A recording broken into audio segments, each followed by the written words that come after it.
Alright, so now I'm going to be discussing why I think Sea Lancer is a good deck, or why I use Sea Lancer, what I like about it.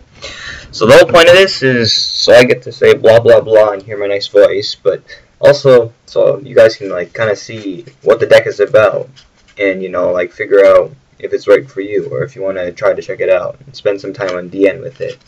So first thing what I like about it is like the thing I like the most about it is like in a sense you can technically win against any single deck because of these two cards. So if like any single whatever kind of combo, like if a deck summons like freaking Obelisk the Tormentor or something, you can creature swap it away. You know, if let me think of something. If someone Quasars whatever, you with these two cards you can like first bait out the negate and then creature swap. You know, take it. And so I feel it's really powerful that you can just, you know, you can sort of luck sack your way in a way, luck sack your way out of any kind of thing. It's kind of lame, but you know, it's really trolly. It's like when your opponent spent all those resources building up something, you can just snatch it away. That's like the funnest part, I think, about this deck, and you know why I play casually. There's that, and then there's well, what else is fun?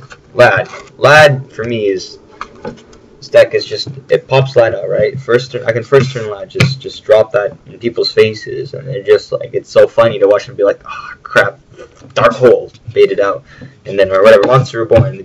They use up all their spells, and at the end they have like one card in their hand. They just summon it and they attack over, and they're like, ha! I finally got over Lad, and then you still have, you know, freaking like you have like 3 more cards in your hand than them, and then Lad's effect activates. You summon Swap Frog back, and then it's funny. You can get so much pluses. Like this deck is just obscenely good at getting pluses. Like I played Heroes once, so anyway, I probably drew pretty good or something. I mean, he summoned Absolute Zero a couple times as well. But the point is, by like the end of the duel, I have like 7 cards in hand, and I'm just like, oh, what am I gonna summon next? And this guy has like no hand left. He's just his deck, and he's just like drawing. He's like, man, I gotta make a comeback, and it's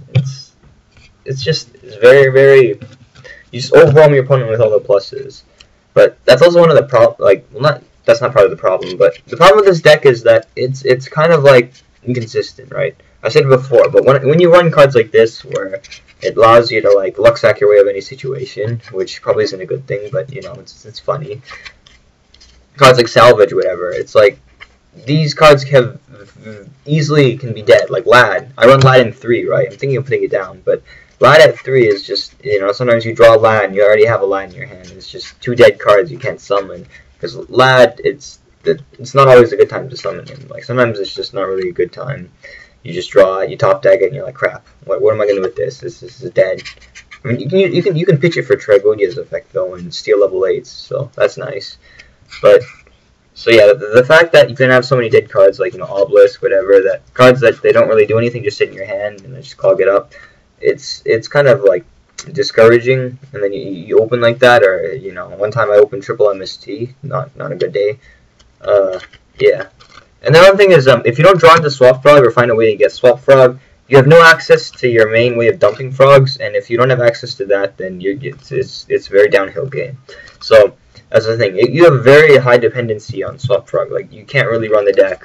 Like you're not going to survive very long without Swap Frog.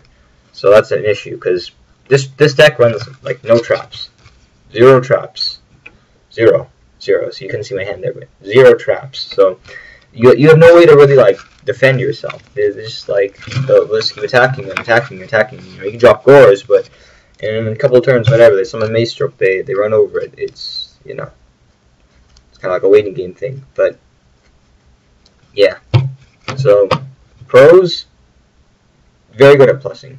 Where's my finger?